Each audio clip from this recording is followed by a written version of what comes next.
Сәлем, құрметті достар. Бізде кезекті 5-ші бөлім.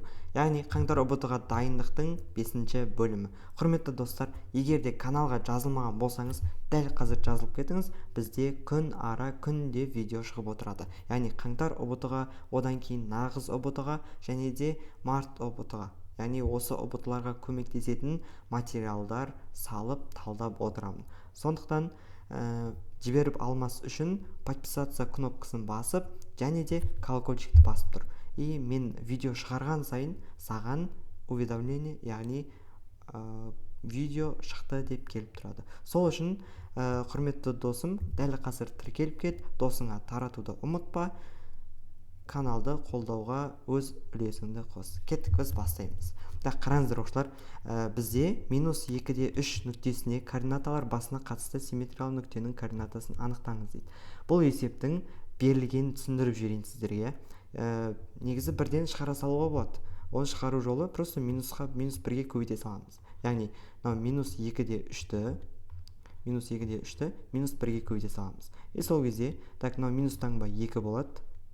Одан кейін -3 болады. Енді оқушылар, сіздерге қалай шыққанын түсіндіріп жіберейін. Жауабы получается бізде қайсысы? Міне, жауап болады. Осылай 15 секундтың ішінде сразу шығарып тастауға болады.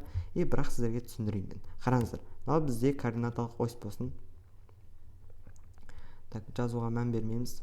Бізде y осі, ал мынау бізде x осі. Енді -2-3 дейтін ол мынау, примерно -2 болса, мынау бізде 3 болсын. Екеуінің қиылысқан шеті былай болады. Былай болады. Мынау да екеуінің қиылысқан шеті. Ал енді тура осыған симметриал, яғни координатаның басы бойынша симметриал деген сөз, центр. Яғни центрі бойынша симметриал. Мысалы, -2 бірлік солға жылжыды ма, -2 бірлік оңға жылжу керек. Яғни x -2 ма, мынақа +2 болып тұру керек. Y 3 ба, -3-ге қарай жылжу керек. -3. Сонда қараңыздар оқушылар, андай симметриал деген сөз айна деген сөз ғой, короче. Мына точка, мен қызыл түспен белгілейін. Мына точка, айна. Айнаның рөлі атқарып тұр, центрі ше. Ал мынау отражение, яғни оның кескіні ғой. Получается 2-де -3. Ол бізде жауабында тұр екен. Егер де y осі бойынша симметриал десе, көкпен белгілеп қоям. Если что, сіздерге лайфхак, ол тек қана x центр бойынша деп келмейді. Ол y осіне деп келуі мүмкін. Сол кезде қараңыздар, былай істей саласыздар. Яғни тек қана x-ті өзгерте саласыздар. Y осі бойынша, мынау ось бойынша, мынау бойынша симметриал. Ал x осі бойынша десе, мына точка болады.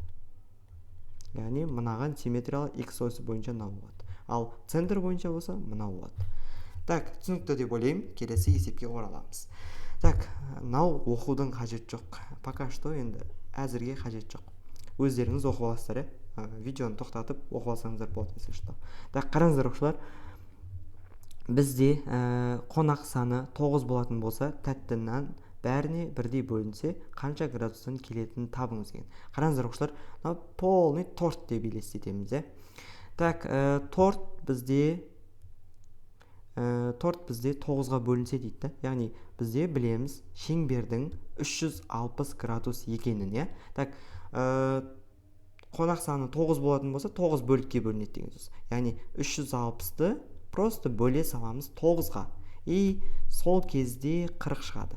Яғни бір бөлігі 40 градусқа тең болады. Міне жауабы шықты. Яғни қатты бас қатырудың қажет жоқ. Мынаны оқып бітем дегенше біраз уақыт өтіп кетейін деп тұр ғой. Келесі оқушылар, бір формула айтам, соны жаттап алыңыздар. Сол бір формула арқылы шығатын есеп. Дұрыс үшбұрыштың қабырғасы 2-3 дейді. Дұрыс үшбұрыш дейтін 3 қабырғасы бір-бірімен тең үшбұрыш. Енді үшбұрышқа сырттай сызылған дөңгелектің ауданын табуымыз керек. Мынау үшбұрышқа сырттай сызылған дөңгелектің ауданын қалай табамыз? Міне. Мынау r табу керек. Енді дұрыс үшбұрыш үшін r тең қандай формула бар? А бөлінген түбірасты 3. Яғни дұрыс үшбұрыштың 3 қабырғасы да тең болады ғой, а болады. Сонда қараңыздар. Міне 2 түбірасты 3-ті аның орнына қоя саламыз. Получается 2 түбірасты 3 и бөлінген дубрасты 3 болады. Так, сол кезде неше шығады? Номинал қысқарып кетеді да 2 шығады. Енді қараңыздар оқушылар, бізде керемет бір дүние пайда болайын деп жатыр. Так, сырттай салған дөңгелектің ауданы. Біз радиусын тауып алдық. Енді s тең πr квадратқа қоя саламыз. Так, πr квадрат. Так, радиус бізде 2-ге тең, и сонда 4π болады. Сонда бұл дөңгелектің ауданы 4π сантиметр квадрат. А жауап болады. Так, құрметті достар, тағы да осы каналға жазылуды ұмытпаңыз, колокольчикті басып қойыңыз, и күнде сізге уведомление кеп тұрады. И жақсы сау болыңыз. Достарыңызға таратуды да тоже ұмытпаңыз.